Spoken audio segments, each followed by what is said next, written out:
I always feel that kind of intrinsically we have a memory of when we were inside our mother's womb.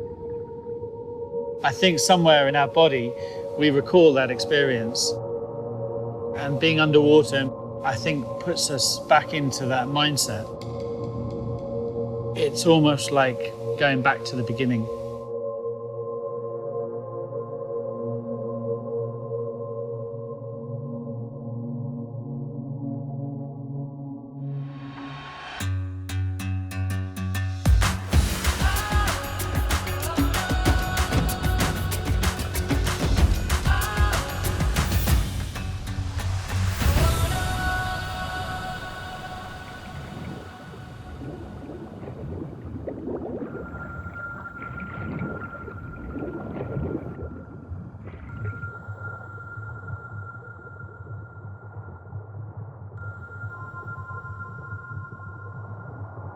My name is Jason deCaires Taylor, and I'm a sculptor that specialises in making underwater art installations.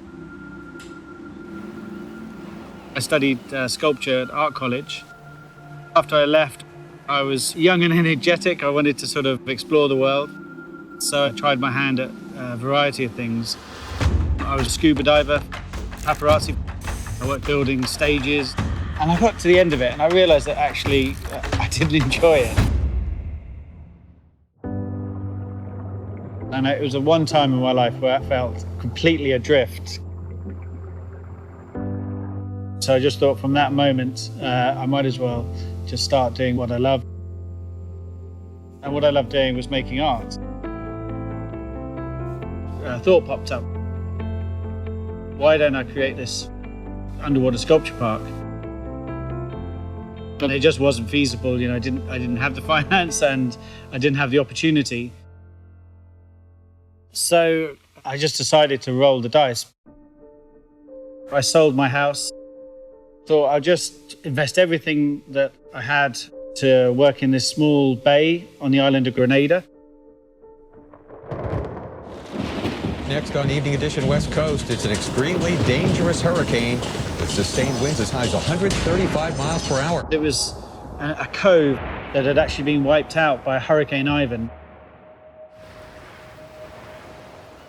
So many of the corals and marine life that was there had been really damaged. So I thought if I make an alternative that would encourage wildlife to move back.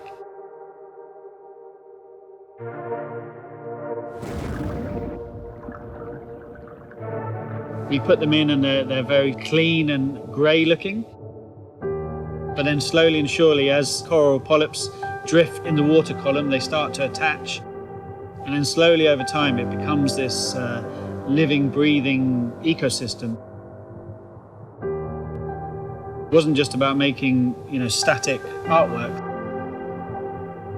It was about making artworks that actually create life.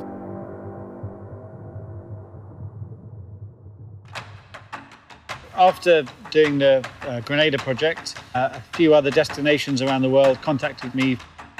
Bali, Australia, Mexico. In Cancun, I started off making around 20 sculptures, and I think by the time I left, I think I was up to sort of 600 pieces there. The logistics are huge. I invest a lot of my time in working out how to move hundreds of tons of cement from land onto a boat and then install them underwater. It's an incredibly risky business. I've risked my life several times.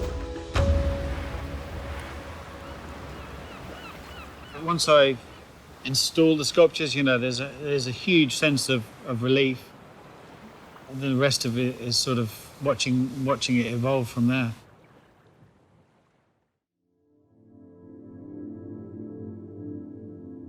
Our planet is changing and we're losing part of ourselves in the process. I don't think we've ever had such a damaging impact on the natural world. For me, it feels, really meaningless trying to talk about any other issue.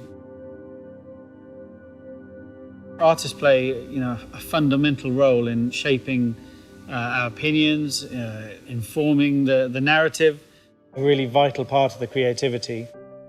Great art is where it talks to you, and it sort of helps you to change yourself as a human being. It helps you be a better person. It enriches your life.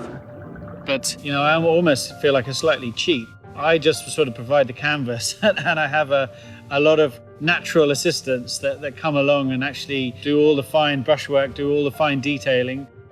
There's a lot of finishes and techniques that no human hand could ever accomplish. But when I go back to see the works, I go and see a space that used to be sand and devoid of life. And now I go back there and there's thousands of fish, there's thousands of different types of coral. The biodiversity that's there is incredible. And I think that wouldn't be there if I hadn't have done that. And I think that's probably the greatest accomplishment, helping Mother Nature bring life to the world.